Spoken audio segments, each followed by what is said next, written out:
পেঙেৰী বৰডুমচা সংযোগী পথ নিৰ্মাণত ব্যাপক দুৰ্নীতিৰ অভিযোগ উত্থাপন। পথ নিৰ্মাণৰ ঠিকাদাৰ লাভ কৰা দুলু দত্তৰ বিৰুদ্ধে নিম্ন মানেৰে কাম সম্পন্ন কৰি আবণ্টিত ধন আত্মসাৎ কৰাৰ গুৰুতৰ অভিযোগ। পথ নিৰ্মাণৰ 15 দিনৰ পিছতে বিটুমিনেৰে নিৰ্মিত পথটো ঠায়ে ঠায়ে বখলা বখলিকৈ এৰাক লৈ তীব্ৰ অসন্তুষ্টি পেঙেৰী বৰডুমচাবাসীৰ।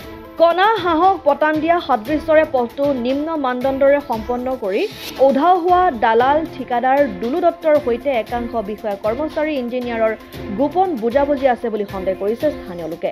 ইয়াত আপোনাৰ আমাৰ বহুত ৰাইজৰ বিপুল দাবীত আমি লিখিত আকাৰে হওক বা বিভিন্ন আকাৰে তেওঁলোকে যোনটো আমি দাবী জনাইছিলোঁ যে চৰকাৰক যে আমাৰ বৃহত্তৰ পেঙেৰী বৰডুমচা অঞ্চলৰ কাৰণে পকীকৰণ ৰাস্তা লাগে।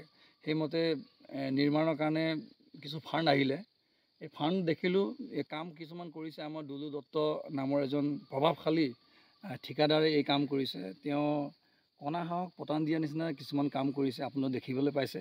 যেতিয়া নিৰ্মাণ কৰা 3 মাহ হোৱা নাইকিয়া ডবল ডবল গাঁত হৈছে আৰু কি বুলি কয় পকাসমূহ খহি গৈছে সেইফালে। আৰু যোনটো আমাৰ গাঁৱলীয়া ভাষাত আমি যোনটো কওঁ যে আপোনাৰ বগা চিনডাল যোনটো দিছে সেইটো বগা চিনডাল সম্পূৰ্ণকৈ দিয়া নাইকিয়া। এতিয়া নিদিয়া স্বত্তেও যে তেওঁলোকে বিলসমূহ কেনেকৈ পাছ কৰিছে সেইটোৱে বহুত প্ৰশ্ন বিষয় হৈ আহিছে। ডিগবৈৰ পৰা ৰাজু হাজৰিকা ৰিপৰ্ট, অসম আদিত্য। NKS হুণ্ডাইলৈ স্বাগতম। নৰ্থ ইষ্টৰ প্ৰথম GDSI 2.0 ফিচাৰ্ছ ডিলাৰ হৈছে NKS হুণ্ডাই। অত্যাধুনিক সা সুবিধাৰে তৈয়াৰী মষ্ট আপডেটেড হুণ্ডাই ডিলাৰ এতিয়া ডিব্ৰুগড়ত। আমাৰ NKS হুণ্ডাই ডিলাৰত open sales consulted room, customer ৰুমৰ লগতে পুৰণি গাড়ীৰ এক্সচেঞ্জ ফেচিলিটিও ৰখা হৈছে।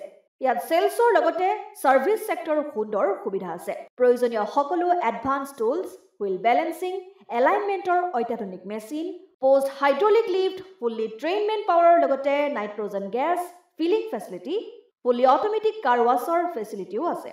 লগতে NKS হুণ্ডাই ডিলাৰে কাষ্টমাৰসকলৰ সুবিধাৰ্থে মোবাইল ছাৰ্ভিচ ভেনৰো ব্যৱস্থা ৰাখিছে, য'ত হাইড্ৰলিক লিফ্ট, ৱাছিং facility, wheel balancing, tyre pressure check কৰাৰ লগতে বহুখিনি সুবিধাই উপলব্ধ আছে। NKS হুণ্ডাইলৈ আহক আৰু সুবিধাসমূহ গ্ৰহণ কৰক।